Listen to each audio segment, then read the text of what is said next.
Hello everyone, मैं ब्रजेश कुमार अपने YouTube channel GK by Brajesh पे आपका स्वागत करता हूं। दोस्तों, यहां पर आज हम लोग कह सकते हो कि इन्वायरमेंट सीरीज में यहां पर मॉन्ट्रियल प्रोटोकॉल के देखेंगे। ये आपका कह सकते हो कि एक ज्योग्राफी से रिलेटेड भी है, इन्वायरमेंट से भी रिलेटेड है। तो समझेंगे मॉन्ट्रियल प्रोटोकॉल है क्या, इसका यूज क्या है, तो वन बाय वन करके देखेंगे। थोड़ा इसको मैं जूम कर देता हूं। देखिए, ये हिंदी इंग्लिश दोनों में है, तो मैं अभी थोड़ा थोड़ा करके मैं समझा दूंगा, जिससे कि आपको कहीं पर दिक्कत ना हो। तो देखिए, सबसे पहले एक एक करके हम लोग पढ़ते जाएंगे। पॉइंट वन यहाँ पर देखिए, पहली बात तो इसका हम परिचय देखते हैं कि मॉन्ट्रियल प्रोटोकॉल यहाँ पर है क्या। ठीक है, तो वो आपके लिए इंपॉर्टेंट है मॉन्ट्रियल प्रोटोकॉल।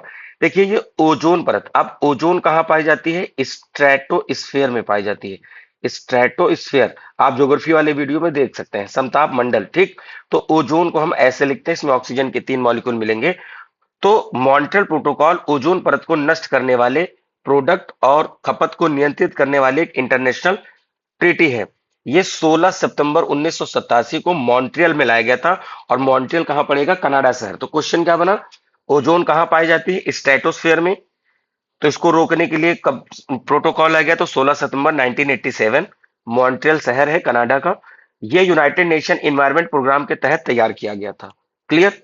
अब इसका एम क्या था? तो ओजोन क्या करती है? ओजोन हमें यूवी रेस से बचाती है। क्या करती है? यूवी रेस से बचाती है। ये एब्जॉर्व कर लेती है। क्या करेगी? एब्जॉर्व कर लेगी। एग्जाम में देते थे it reflect back the UV radiation, नहीं, रिफ्लेक्ट नहीं करेगी, एब्जॉर्व कर लेगी। तो ओजोन परत को रोकने से, मतलब सॉरी, ओजोन परत के ह्रास को रोकना है, इस प्रोटोकॉल का उद्देश्य था।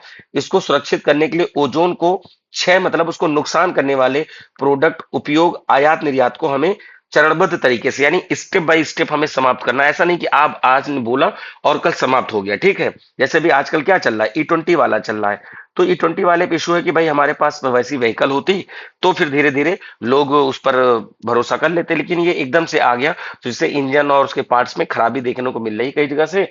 बाकी देखिए, इस पे जो भी कोर्ट का निर्णय, सरकार का निर्णय जो भी होता है, ये आगे देखा जाएगा। फिलहाल आते हैं वापस मॉन्ट्रियल पे। ह्यूमन हेल्थ और यूवी पर्यावरण की रक्षा करना। अब कहोगे ह्यूमन हेल्थ कैसे होगी? अगर ओजोन नहीं रहेगी, ओजोन ये पूरी है मान लीजिए, अब ओजोन बीच से टूट गई, तो नीचे रेज आएंगे, तो हमें स्किन कैंसर हो सकता है, आंखों की रेटिना जा सकती है, बॉडी जीन तक चेंज हो सकते हैं। ठीक, तो ये मॉन्ट्रियल प्रोटोकॉल के बारे में तीसरा पॉइंट। इसके क्या क्या उद्देश्य हैं, देखो विशेषताएं क्या हैं। यह संधि वैज्ञानिक तथ्यों पर, मतलब साइंटिफिक अप्रोच पर है। इसका एम है कि ओजोन परत को, यानी हमें बचाना है।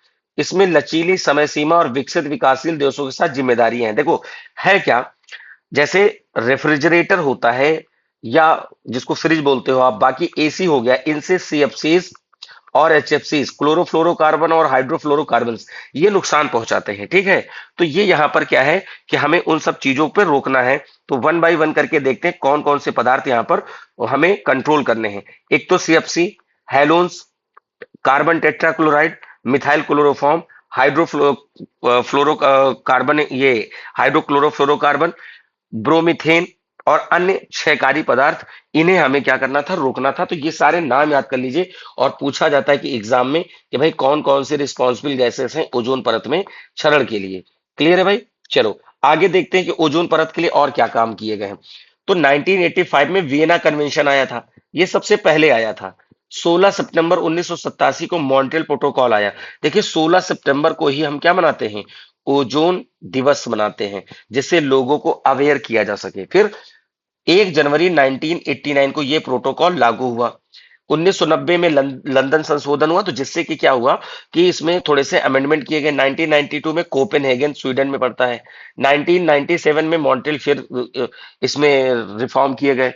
फिर बीजिंग आया, और किगाली वाला आया, किगाली। ठीक है, एचएफसी को लेकर, नियंत्रण को लेकर यहां पर बात बनी।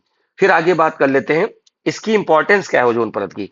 ओजोन परत की रक्षा करके पृथ्वी पर जीवन को सुरक्षित करना है, हमें ओजोन बचाना है। इससे स्किन कैंसर, मोतियाबिंद, रोग प्रतिरोधक क्षमता कम होने जैसे खतरों को कम करता है। अगर मान लीजिए ओजोन नहीं रही, तो हमारे पास इम्यूनिटी कम हो सकती है, बॉडी जीन चेंज हो सकते हैं, मोतियाबिंद हो सकता है, स्किन कैंसर हो सकता है। ठीक, तो यह एक सफल इंटरनेशनल सहयोग का उत्कृष्ट उदाहरण है। ठीक है, वैज्ञानिक सहयोग और वैश्विक एकजुटता को यहाँ पर क्या करता है? ये बढ़ावा देता है। मैं अभी इंग्लिश में भी थोड़ा एक्सप्लेन कर दूंगा, जिससे कि आपको कहीं पर कोई समस्या ना आए। अब इसकी सफलताएं क्या है? कह रहे हैं कि भाई जो ओजोन को नुकसान पहुंचाते थे, उनका प्रोडक्शन और यूज क्या हुआ है? कम हुआ है। ओजोन परत में धीरे धीरे सुधार हुआ है और यूनाइटेड नेशन ने इसे मानवता की सबसे सफल इन्वायरमेंटल समिट में से माना है। तो सोचिए कितनी इंपॉर्टेंस है मॉन्ट्रियल प्रोटोकॉल की। इसी तरह मैं क्योटो प्रोटोकॉल समझाऊंगा, COP27 समझाऊंगा और भी तमाम जितने भी इन्वायरमेंटल समिट हुए हैं सबके बारे में हम बात करेंगे। तो मॉन्ट्रियल प्रोटोकॉल ये सिद्ध करता है कि जब दुनिया एक साथ मिलकर काम करती है तो पृथ्वी और जीवन यानी लाइफ और जो क्या नाम अर्थ दोनों यहाँ पर क्या रहेंगे, सुरक्षित रहेंगे। अभी प्रेजेंट टाइम की सिचुएशन इसकी देख लेते हैं। कह रहे हैं 198 से अधिक देशों ने इस पर हस्ताक्षर किया है। 2010 तक ओडीएस यानी ओजोन डिप्लीटिंग सब्सटेंस है, इनका उत्पादन समाप्त हो चुका है। किगाली संशोधन 2016 के तहत एचएफसी को भी चरणबद्ध तरीके से कम हुआ था। जब 2007 में किगाली में लाया गया था तो कहा गया था एचएफसी को कम करना। देखिए यहाँ पर ये यहाँ पर पॉइंट बताया था। फिर 2016 में फिर इसमें संशोधन किया गया था। क्लियर। तो यहां पर देखिए मॉन्ट्रियल प्रोटोकॉल ओजोन परत की रक्षा के लिए एक वैश्विक स्तर पर उठाया गया महत्वपूर्ण कदम है, जिसने आने वाली पीढ़ियों के लिए और पृथ्वी को सुरक्षित बनाने में बड़ा योगदान दिया है। अब थोड़ा सा यहाँ पर देख लीजिए वही चीजें हैं, बस मैं थोड़ा सा 2 मिनट में रिव्यू कर देता हूं। तो यहाँ मॉन्ट्रियल प्रोटोकॉल की बात हो रही थी। मॉन्ट्रियल कनाडा में शहर है और 16 सितंबर 1987 को लाया गया था और 1 जनवरी 1989 से ये लागू है। ठीक, 16 सितंबर को हम ओजोन दिवस भी मनाते हैं। क्लियर। ये भी बात याद रखिएगा। एक चीज और एक्स्ट्रा बता देता हूं, इसे हिंदी में नहीं बताया था। ओजोन की जो थिकनेस है डॉप्सन मीटर में नापते हैं। किसमें?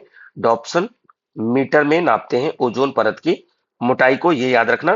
देखो स्ट्रेटोस्फीयर में पाई जाती है, हमने बताया था समताप मंडल में, और ये 20 से लेकर 35 किलोमीटर तक इसकी थिकनेस ज्यादा है, लेकिन 50 किलोमीटर तक की इसकी रेंज रहती है ओजोन परत की। बाकी यहाँ पर आप ऑब्जेक्टिव देख लीजिए। इसकी पीडीएफ हम अपने Telegram group GK by Brajesh sir पर दे देंगे, वहां पर आप डाउनलोड कर लीजिएगा। हिंदी इंग्लिश दोनों में मिल जाएगा। ऐसे ही इसके माध्यम से, इमेज के माध्यम से सॉरी, थोड़ा भी तबीयत सही नहीं, इसलिए मैंने पहले ही बताया कि वीडियो थोड़े भी आपको डिस्टर्ब मिलेंगे बीच बीच में। देखिए ये हमारी अर्थ है, ये ओजोन है। तो ये यूवी रेज आती है, इनको ये एब्जॉर्व कर लेती है। क्या करेगी? एब्जॉर्व कर लेगी। तो यहाँ पर इंसान खड़े हैं या बैठे हैं जो भी समझे, तो यहाँ पर नुकसान नहीं होगा। लेकिन अगर ये ओजोन परत टूट जाए तो ये यूवी रेज आएंगी और हमारी बॉडी को डैमेज करेंगी। क्लियर। तो ये पूरा इंग्लिश में भी वर्जन है, एक बार आप चाहे स्क्रीनशॉट ले लीजिए। इसकी पीडीएफ हम अपने टेलीग्राम ग्रुप पे जरूर दे देंगे, जिससे कि आपको वहां पर कोई समस्या ना आए और वहां से आप क्या कर सकते हैं कि इसको डाउनलोड कर सकते हैं। तो और भी अगर इसमें कोई चीज समझनी तो आप बिल्कुल आप कमेंट करें, क्योंकि हमारा पूरा प्रयास, देखिए यहाँ पर जो भी चीजें हैं वो सब आपको एक साथ देखने को मिलेंगी। मेजर इंपॉर्टेंट गैस है, ये गैस जरूर याद कर लीजिए ओजोन डिप्लीटिंग सब्सटेंस के बारे में, जिसमें HFC, CFC, methyl chloroform, carbon tetrachloride है ना, ये सब चीजें हैं। ठीक। इसके बाद किस प्रोटोकॉल पे आप चाहते हैं, तो वीडियो पे आप बिल्कुल कमेंट करें कि भाई किस प्रोटोकॉल पे चाहिए, और हम नीचे कमेंट को देखेंगे और उस पर वीडियो बना देंगे। तो भाई वीडियो को लाइक शेयर करें, और जो लोग अभी तक सब्सक्राइब नहीं किए please do subscribe the channel GK by Brajesh. ऐसे ही और इंपॉर्टेंट चीजें हम आपके लिए लाएंगे। कहीं पर कोई डाउट होता है तो बिल्कुल पूछिए। और जीके जीएस की क्लास हमने अपलोड कर दी है, जो आपकी चल रही थी, क्योंकि इधर स्वास्थ्य के कारण से हमने 5 दिन से क्लास नहीं ली थी। तो अभी आप क्या करिए, फिर से आप उसको कंटिन्यू देखिए। आप एनडीए का एग्जाम दे रहे हो, सीडीएस का दे रहे हो, यूपी का लोअर पीएसएस का दे रहे हो, तो वो क्वेश्चन आपके काम आने वाले हैं। ठीक। तो चलिए फिर मिलते हैं अपने ऐसे नए वीडियो में नई चीजों के साथ। तब तक के लिए नमस्कार, थैंक यू, जय हिंद।